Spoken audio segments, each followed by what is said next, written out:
to show you today how I tap the maple trees for maple syrup. This is on a small scale, backyard style. Come in a little closer and I will show you the equipment. So, first thing I need to mention is you need the right drill bit. So it should be 5/16 to go along with the modern tree saver taps. The tree saver taps use a smaller hole than the old school taps. They do less damage to the tree. The tree recovers very quickly from this once you remove it after the season's over, and it won't harm the tree at all.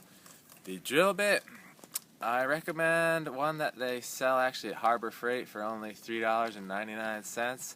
The reason I like it so much is it has this sharp point on the end, keeps the hole nice and straight, and it also comes with this nice metal stop so you can set exactly the depth that you want. For these taps you want to set it at 1.5 inches. Now normally you would use a cordless drill for this. My cordless drill battery died long ago and I never replaced it. What I like to do is just put a tractor battery in this backpack and an inverter, because I already had both of those, and this works fine. You can do all the drilling you want with a regular corded drill. So I'm going to show you how I drill these holes now. You basically want a very slight downward slope to your hole so the sap will run out.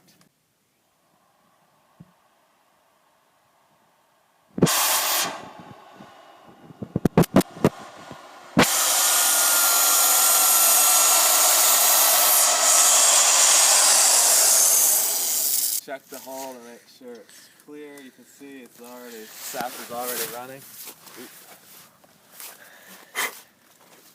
I like to blow out any remaining sawdust. Tap these in. I'm going to connect food grade hose first.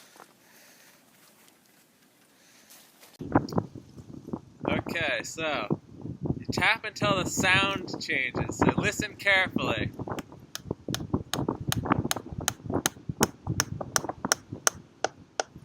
Notice right there, you get a hollow thud sort of sound. When you hear that, you're done. So you do not want to pound it in. There's little ribs on the tree saver taps. You basically just want the first rib in.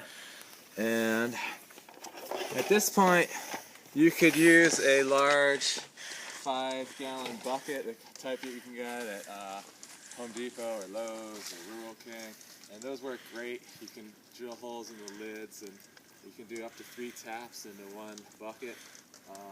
I've used up all my buckets already, so I'm using these 2-liter soda bottles on a metal coat hanger, and you can actually hang them directly from the tap, and it won't disturb the tap at all. It won't loosen it.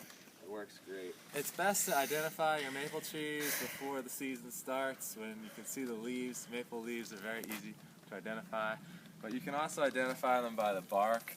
It's sort of a light gray bark with generally vertical lines going up and down it. This is actually not a sugar maple. This is, I believe, a red maple. But you can tap any type of maple. They're all good for syrup. They just have lower quantity, percentage of sugar. But I actually like having a variety of maples. I think it makes a more complex flavor in the syrup, and it actually increases the plant phytonutrients, which are good for your health. So you can see it's the next day now, and all of our taps were successful. A lot of the containers are filled all the way up. One thing I didn't mention yesterday is, how do you know when to tap? And the answer to this is real easy. You look at the 10-day weather forecast, and you want to see a lot of days where the low is in the 20s and the high is in the 40s. It's that oscillation between below freezing to above freezing that causes the sap to flow. So this, in Pennsylvania, this usually happens in February sometime, possibly March, but I like to tap earlier rather than later, just so I don't miss the whole season. It only flows for a few weeks out of the year usually. These conditions can also happen in the fall, like November, but the tree needs to heal after it's tapped, and it's not going to heal over winter, so it's usually best to stick to the winter. Now to collect the sap, I like to put a big 5 or 6 gallon carboy into a backpack with a filter on top, and I'll show you that. I use a filter just to filter out big particles, and here's a big glass carboy. You could also use 5 gallon buckets to do this collection, and I just lift the containers with the hanger still attached, pour it directly into my container. If there's any large particles in there, like bugs or something, they'll get filtered out. It's easier to filter it when you're doing small jugs one at a time than to filter it from a 5 gallon carboy into your boiling kettle.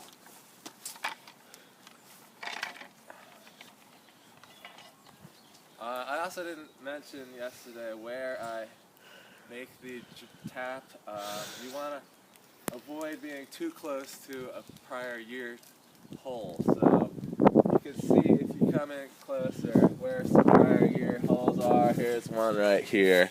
It's healed up nicely. You want to stay at least 6 inches away from that, and you generally don't want to go right below or right above one of those holes. So you can see where I tapped. I like to pick a nice clean spot on the tree where there's not a lot of bark in the way. And that's it. So I'll go around now to all my taps. I'll collect the sap. I might have to make several chips. And then we'll start boiling. So I'm back inside. I collected 25 gallons of sap today.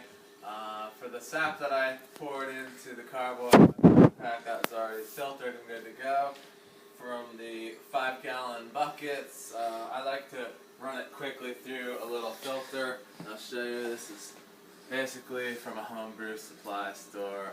It's a basic funnel with an insert that has a filter, and it just filters out some of the larger particles that might be in your sap. So after I pour this all through the funnel and filter, I will transfer it to the stove. And you can see just a little bit of debris is in there. Occasionally I got a mosquito or something like that, little tree bark. The key to making this all work indoors is this vent that I installed. It was cheap. It was like $30 on Amazon. This is a bronze stainless steel model. Works fine.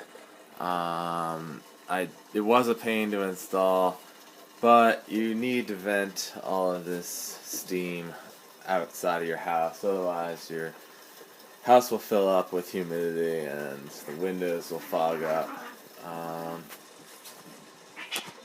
It took about probably 6 hours to install, and like I said, I did have to drill a hole through the wall and install part of it on the outside. It has a lot of advantages. I mean, even when cooking, just in general, it's nice to be able to vent outside instead of venting into your house. So this works really well. And from here, you can just pour it directly into your brewing kettles or boiling pots. You have to take it slow and be careful. It may help to stand on a chair. And these large kettles can boil down for hours, sometimes maybe 8 hours on 2 burners. Each of these kettles holds about 10 gallons of sap and covers 2 burners on the stove. And as they boil down, you can just keep adding to it. Now, turn the vent hood on high.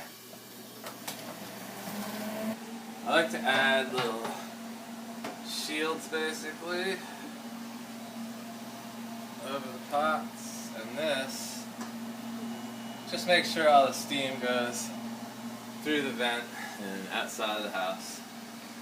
And you can cover all sides if you want. Here's one last look at the vent hood where I have the shields up so that all the steam gets vented outside of the house. And I'll show you. Steam is rising off of that pot, going up. And even on the sides I've got it covered. You can just use aluminum foil if you don't have anything else. Okay, so at this point we have tapped our trees, we have collected our sap, we put them in big boiling pots and kettles, and we've boiled it down overnight. I'll show you.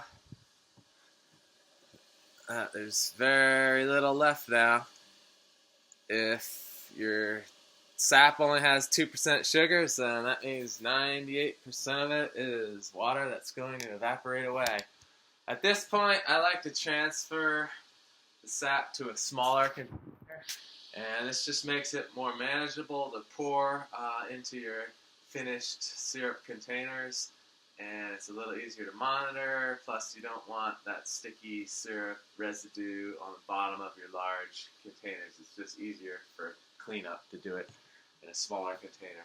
So I like to put on some UGG gloves for this, and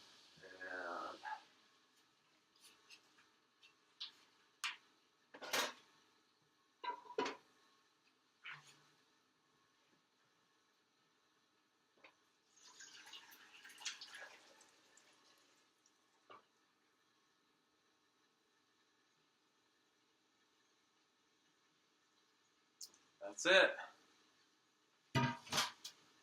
Now at this point, I'll show you what it looks like. We've got everything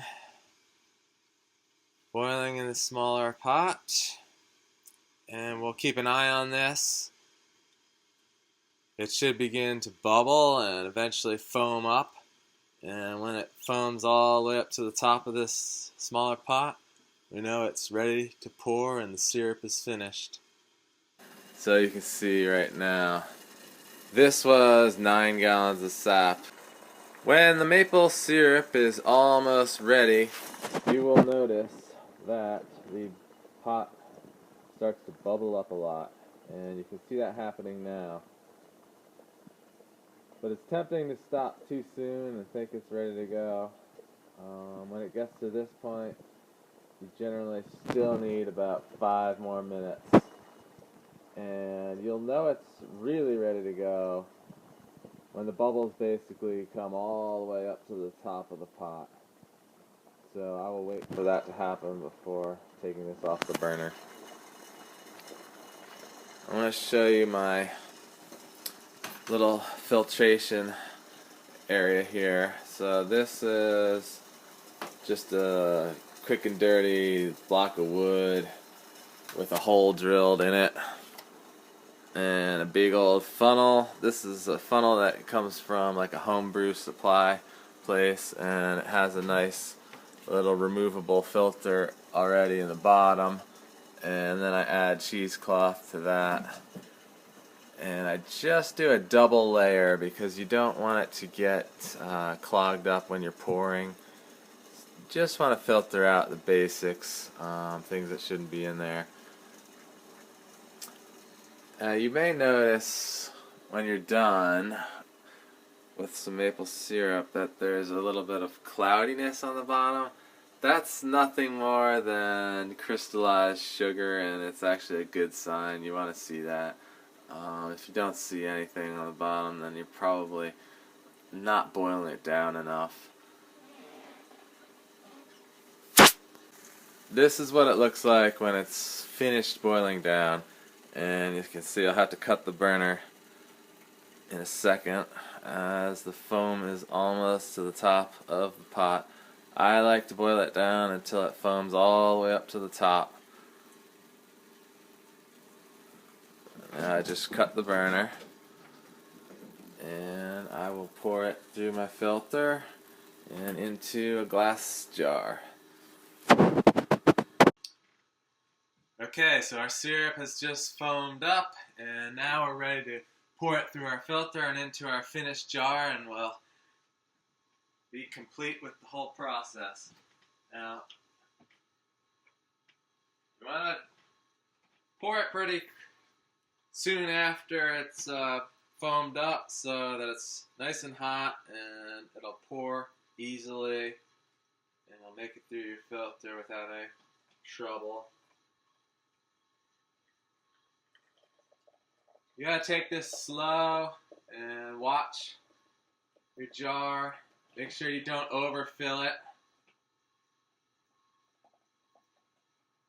You might want to have a second jar ready to go just in case.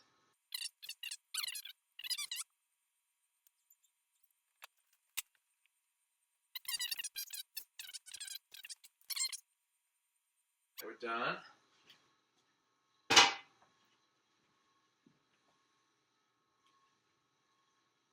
Now, pull it out here. It's going to be hot, so be careful. And that's it. After you put the lid on, it'll create a vacuum as it cools. So usually if you have a lid that has a depression point on it, it'll push in, letting you know there's a good solid seal. And that's about it. You're done. We have fresh maple syrup. Enjoy it.